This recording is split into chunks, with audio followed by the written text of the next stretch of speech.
पंचशील माणसाला बलवान, धनवान, शीलवान बनवते, घनश्याम वासनिक यांचे प्रतिपादन. विचारांच्या आनंदाचा भीम जयंती महोत्सव. क्रांतीसूर्य महात्मा ज्योतिराव फुले, विश्वरत्न डॉक्टर बाबासाहेब आंबेडकर, समतेचे नायक महात्मा बसवेश्वर यांच्या संयुक्त जयंती निमित्त बौद्धजन सेवक संस्था पुणे व भीमगर्जना प्रतिष्ठान टाकळी यांच्या वतीने 5 दिवसीय धम्म प्रबोधन शिबिराचे आयोजन करण्यात आले होते. समारोपीय कार्यक्रमावेळी घनश्याम वासनिक यांनी पंचशील माणसाला धनवान, बलवान, शीलवान बनवते असा उपदेश केला. दक्षिण सोलापूर तालुक्यातील टाकळी, औज, कारकल, भंडारकवटा, माळकवटा, विंचूर येथे 5 दिवसीय धम्म शिबिराचे आयोजन करण्यात आले होते. यावेळी पंचशीलातील प्रत्येक शील हे मानवी जीवनासाठी अत्यंत महत्वपूर्ण असून पंचशीलाच्या आचरणाने माणूस शीलवान बनतो. त्रिसरण पंचशील हे युवकांसाठी प्रेरणादायी असून पंचशीलातील 5ही शील हे माणसाला सर्व दुःखापासून दूर करण्याचे कार्य करतात. पानाती पाता वेरमणी माणसाला हिंसा करण्यापासून रोखते. अदिन्न दाना वेरमणी माणसाला सत्यवान बनवते. कामेसु मिच्छाचारा वेरमणी माणसाला कामवासनेपासून दूर करते. मुसावादा वेरमणी माणसाला प्रामाणिक बनवते. सुरामेरेय मज्ज पमाद ठाणा माणसाला व्यसनांपासून दूर ठेवते, असे मत वासनिक यांनी मांडले. ऍडव्होकेट रवी पाटील या प्रसंगी बोलताना म्हणाले की जो माणूस तथागतांवर श्रद्धा ठेवतो तो गृहस्थी असतो.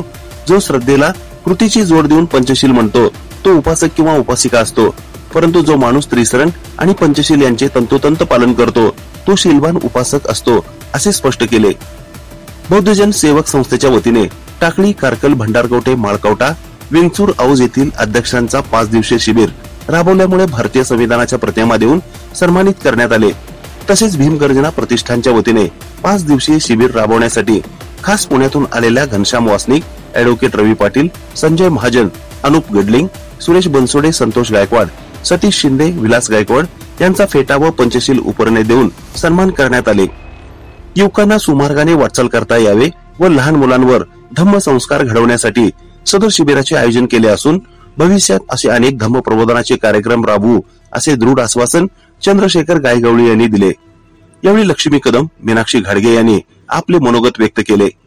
सदर धम्म प्रबोधनाचा सप्ताह यशस्वी करण्यामध्ये आयुष्यमान चंद्रशेखर गायगवळी व त्यांचे संपूर्ण कुटुंब आणि आयुष्यमान भानुदास गायकवाड यांच्या कुटुंबाने मोलाची जबाबदारी पार पाडून सिंहाचा वाटा उचलला. शिवाय आयुष्यमान अविनाश शिवशरण यांनी सदर कामी प्रवचनकारांना कार्यक्रमाच्या इच्छित ठिकाणी जाण्या येण्यासाठीची जबाबदारी यशस्वीरित्या पूर्ण केली. या कार्यक्रमास कारकलचे विठ्ठल केंगार, भंडारकवट्याचे प्रशांत तुर्भे, टाकळीचे पुरुषोत्तम गायकवाड, लालसा बोरगी, राजकुमार गायकवाड, राजशेखर गायगवळी, बोलुशा साबळे, दिलीप चांद कवठेकर, रमेश साबळे, प्रकाश साबळे व मोठ्या संख्येने महिला भगिनी उपस्थित होत्या. ही बातमी संकलित केली आहे संपादक गुरुदादा गायकवाड यांनी. ताज्या घडामोडी पाहण्यासाठी आजच महाराष्ट्र सुखदेव न्यूज या युट्यूब चॅनलला लाईक आणि सबस्क्राईब करा. ताज्या घडामोडी पाहण्यासाठी आजच महाराष्ट्र सुखदेव न्यूज या युट्यूब चॅनलला लाईक आणि सबस्क्राईब करा.